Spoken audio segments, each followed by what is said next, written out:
Hello everyone, welcome back to my channel. आज का topic है समावेशी शिक्षा। इसको इंग्लिश में कहते हैं इंक्लूसिव एजुकेशन। ये बहुत ही इंपॉर्टेंट टॉपिक है यूपी टेट के लिए और यूपी डीएलएड थर्ड सेमेस्टर के लिए भी। तो चलिए इसको समझ लेते हैं। समावेशी शिक्षा क्या है? समावेशी शिक्षा वो शिक्षा है कि सभी बच्चों की शिक्षा एक साथ एक ही विद्यालय में हो।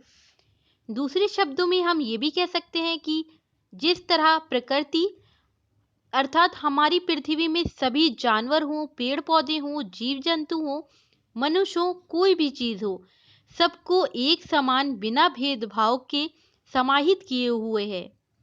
जैसे फॉर एग्जाम्पल सन है, सूरज है, उसकी किरणें पृथ्वी पे सबको बराबर की मात्रा में मिलती हैं, किसी को भी कम नहीं मिलती हैं, किसी को भी ज्यादा नहीं मिलती हैं।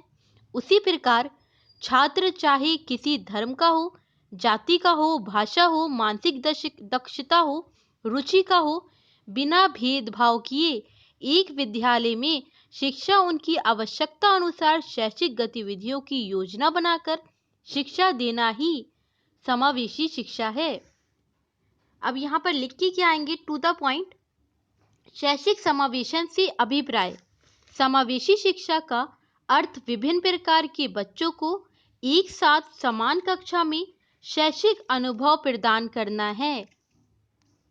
बिना भेदभाव किए एक विद्यालय में शिक्षा उनकी आवश्यकता अनुसार शैक्षिक गतिविधियों की योजना बनाकर शिक्षा देना ही समावेशी शिक्षा है। तो चलिए नेक्स्ट पॉइंट पे मूव करते हैं। अब इसकी विशेषता समझ लेते हैं समावेशी शिक्षा की। समावेशी शिक्षा की विशेषताएं। तो यहाँ पर कुछ पॉइंट है। पहला पॉइंट है समावेशी शिक्षा समानता के सिद्धांत पर आधारित है। समानता के सिद्धांत पर आधारित है यानी हर बच्चे को एक समान माना जाता है, हर बालक को एक समान ट्रीट किया जाता है समावेशी शिक्षा में। तो ये समानता के सिद्धांत पर आधारित है। नेक्स्ट पॉइंट पे चलते हैं।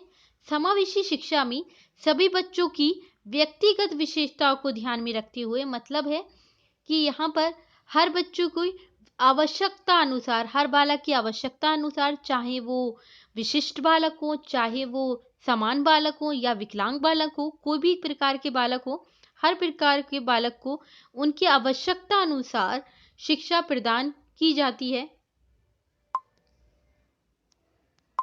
नेक्स्ट पॉइंट है समावेशी शिक्षा में, मतलब हर बच्चे को डिफरेंट डिफरेंट ट्रीट ना करके समावेशी शिक्षा किस पे बल देती है? समावेशन बल दिया जाता है एक समान, हर बच्चे को एक समान ट्रीट किया जाता है समावेशी शिक्षा में। नेक्स्ट पॉइंट पे चलते हैं। सभी प्रकार के बच्चों को एक समान दृष्टिकोण से देखा जाता है समावेशी शिक्षा में। तो यहाँ पर कुछ पॉइंट थे, विशेषताएं थी समावेशी शिक्षा की। अब नेक्स्ट पॉइंट पे चलते हैं, इसके कुछ प्रकार देख लेते हैं। नेक्स्ट पॉइंट है शैक्षिक समावेशन के प्रकार। तो यहाँ पर निम्न प्रकार है। सबसे पहला पॉइंट है भाषा के आधार पर समावेशन। टीचर की रिस्पॉन्सिबिलिटी होती है कि बच्चा कोई भी भाषा बोले उसका सम्मान करे और उनकी भाषा का प्रयोग करके उनको समझाया जाता है। नेक्स्ट पॉइंट है धार्मिक आधार पर समावेशन। हम सभी जानते हैं कि अपना हिंदुस्तान हर धर्म को मानने वाला है और इसलिए धार्मिक आधार पर कोई भेदभाव नहीं किया जाता है, बल्कि धार्मिक परंपरा के अनुकूल शिक्षा प्रदान की जाती है।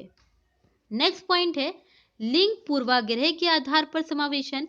यहाँ पर लिंग पर भी कोई भेदभाव नहीं किया जाता है, या कोई भी वो जेंडर का हो या लड़की हो लड़का हो, हर को एक समान शिक्षा प्रदान की जाती है।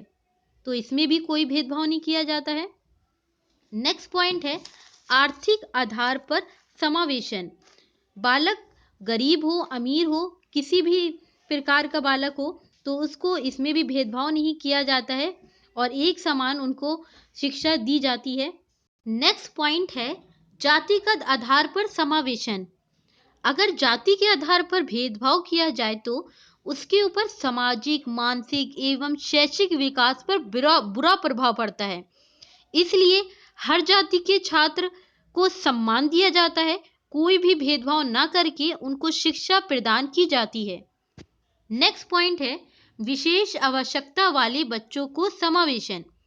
तो यहाँ पर भी टीचर की रिस्पॉन्सिबिलिटी होती है कि वो विशेष आवश्यकता वाले बच्चों को भी सामान्य कक्षा में उनकी आवश्यकता अनुसार शैक्षिक व्यवस्था की जाती है। तो यहाँ पर कुछ प्रकार हैं इनके।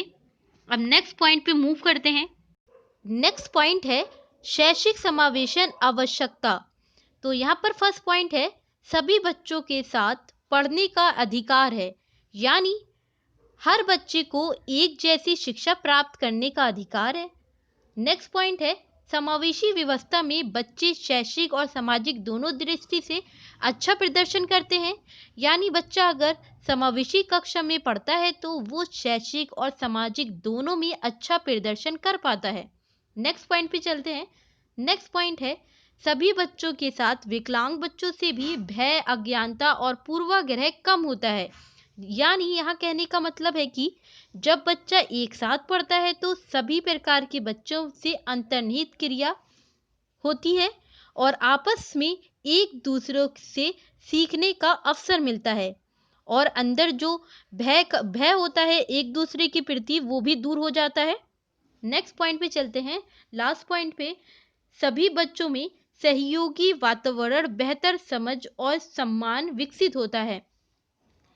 इस तरह यहाँ पर कहने का मतलब ये है कि इस तरह की शिक्षा में जो इन्वायरमेंट होता है यानी वातावरण होता है वो सहयोगी होता है, यानी एक दूसरों की सहयोगी की भावना विकसित होती है और समझ भी बेहतर होती है और एक दूसरे के प्रति सम्मान भी विकसित होता है। नेक्स्ट पॉइंट है समावेशी कक्षा में शिक्षक की भूमिका। तो अब चलिए इसमें शिक्षक की भूमिका समझ लेते हैं। फर्स्ट पॉइंट है निर्णायक कार्य योजना। तो एक शिक्षक शिक्षण प्रक्रिया शुरू करने से पहले कुछ कार्य योजना बनाते हैं, मतलब प्लान बनाते हैं जिससे सुचारू रूप से बेहतर ढंग से चल सके। तो इसमें निर्णायक कार्य योजना ये एक भूमिका होती है शिक्षक की। सेकेंड पॉइंट है स्वनिर्धारित रणनीति। तो इसमें एक समावेशी शिक्षा में विभिन्न प्रकार के बच्चे होते हैं जिनकी आवश्यकता भी अलग अलग होती है, तो उनकी आवश्यकता के अनुसार शिक्षक कुछ रणनीति बनाते हैं जो पहले से निर्धारित होती हैं। तो शिक्षक की भूमिका में ये भी पॉइंट आ जाएगा।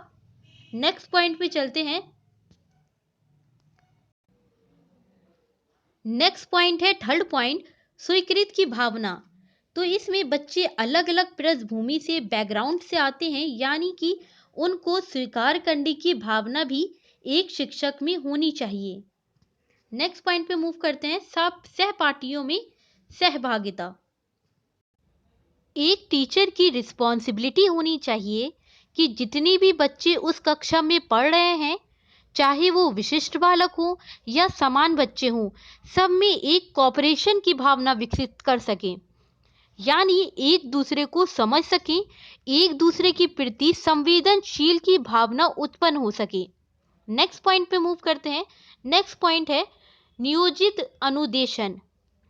नियोजित अनुदेशन में आप ये भी समझ सकते हैं कि एक प्रोग्राम इंस्ट्रक्शन की बात हो रही है। आपको प्लान करना पड़ेगा कि किस प्रकार से पढ़ाना है, यानी प्रोग्राम इंस्ट्रक्शन। आप कह सकते हैं कि पूरी प्लानिंग के साथ आप कोई काम करेंगे, पहले आप उसकी आवश्यकताओं को जानेंगे और आवश्यकताओं के अनुसार आप अपनी टीचिंग मेथड में और अपनी प्लानिंग में चेंजेस करेंगे। नेक्स्ट पॉइंट है 6 पॉइंट हस्तक्षेप प्रति उत्तर, यानी उनको अंतरक्रिया करने का अवसर देंगे। तो इस तरीके से 6 पॉइंट कंप्लीट होते हैं। इसमें शिक्षक की भूमिका ये कंप्लीट होती है। तो आज की वीडियो में इतना ही। नेक्स्ट वीडियो में नए टॉपिक के साथ।